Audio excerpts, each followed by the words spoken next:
Daniel, how special was it for you to have that little ceremony on court today?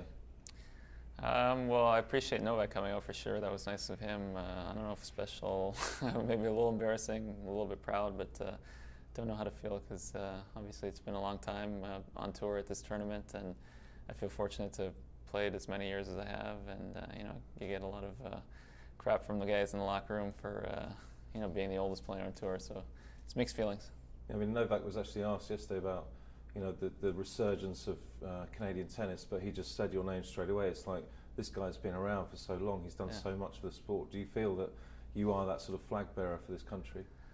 Well, definitely I've had a great career, but as far as attracting interest and the kind of impact maybe like a Boris Becker had in Germany or Bjorn Borg in Sweden, I think Milos is achieving that a little bit more, because obviously it's singles, and singles is getting more attention. He's on television all the time, and I think if anyone's going to be responsible for putting tennis on the map in Canada, it will be him with his play over the last 2 years. But I've had a good long career and had some good wins, and I'm sure people recognize my name and appreciate some of my efforts. But in answer to your question, I think more of it, the popularity comes on the singles court. Could you imagine that you would come to this tournament 25 times in a row back in 1989? No, definitely not. 1989, I was only 16, so I'd like to think I was really young when I first started rather than really old right now, but it's a little bit of both. And yeah, I feel fortunate. I've had definitely some injuries over the years, but I guess they happened at good times, which enabled me to keep coming back to my home tournament. And I've never actually won here in Montreal, so this might be the last chance, so I got to try and make the most of it.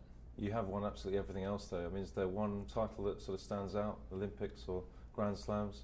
Yeah, for sure. I think one would be Olympics in Sydney, and winning Wimbledon for the first time was those two.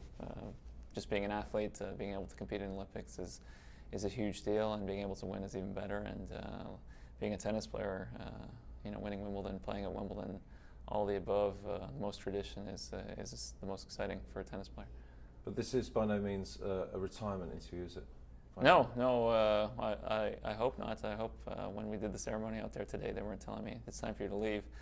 I'd like to keep playing a little bit longer, and there's good things happening in Canadian tennis, like we mentioned, and Davis Cup in semifinals in September, and that's what keeps them going a little bit too, is the fact that we have a very strong team now, and should be that way for a few years, and I'd like to be part of that for a little bit.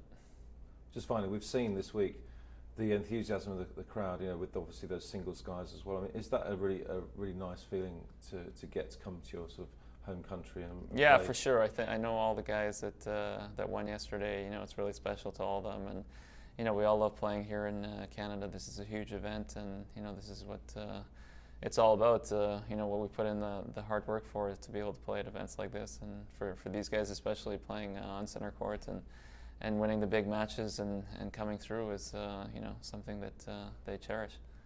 Well, let's hope you can lift that trophy this week. Yeah, that'd be ideal for sure.